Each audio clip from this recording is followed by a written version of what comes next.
Good morning. Ami's വേൾഡിലേക്ക് സ്വാഗതം. ഇന്ന് ഈ ചീമച്ചക്ക വെച്ചിട്ട് ഞാനൊരു തോരനാണ് ഉണ്ടാക്കുന്നത്. എല്ലാം ഞാൻ അരിഞ്ഞൊക്കെ വെച്ചു കേട്ടോ.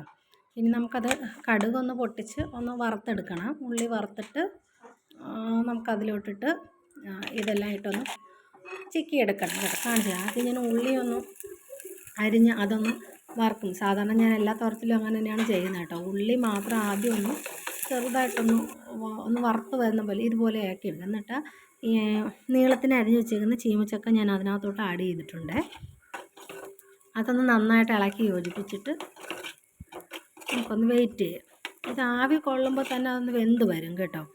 എന്നിട്ടൊന്ന് മൂടി വെച്ച് നമുക്ക് ഒരു 2 മിനിറ്റ് വെയിറ്റ് ചെയ്യാവേ. അത് കഴിഞ്ഞിട്ട് വീണ്ടും ഒന്ന് ഓപ്പൺ ചെയ്ത് ഒന്ന് ഇളക്കി ഉപ്പിട്ട് നമുക്കൊന്ന് നന്നായിട്ട് ഇളക്കിയെടുക്കാവേ. ഇപ്പം തന്നെ നിങ്ങൾക്ക് കാണുമ്പോൾ അറിയാം ഏകദേശം ഒന്നും അത് വെന്തിട്ടുണ്ട് കേട്ടോ. ഇനി അതിലേക്ക് നമുക്ക് അരപ്പ് ചേർക്കാം. തേങ്ങയും ജീരകവും പച്ചമുളകും വെളുത്തുള്ളിയും ചേർത്തിട്ടുള്ള സാധാരണ നമ്മുടെ തോരത്തിന് വയ്ക്കുന്ന പോലെ അരപ്പുണ്ടാക്കി അതിനകത്തോട്ടിട്ട് നന്നായിട്ടൊന്ന് ഇളക്കിയിട്ട് നമുക്കൊന്ന് മൂടി വയ്ക്കാം. കുറച്ച് നേരം ഒന്ന് മൂടി വെച്ചിട്ട് വേവിക്കണം കേട്ടോ.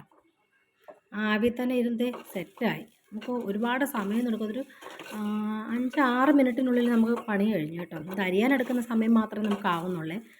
ബാക്കിയെല്ലാം പെട്ടെന്ന് കഴിയും. എന്ന് വെച്ചാൽ ആവിയിൽ ഇരുന്നിട്ട് തന്നെയാണ് വേവുന്നത്. അപ്പോൾ എല്ലാവരും ട്രൈ ചെയ്ത് നോക്കണം കേട്ടോ.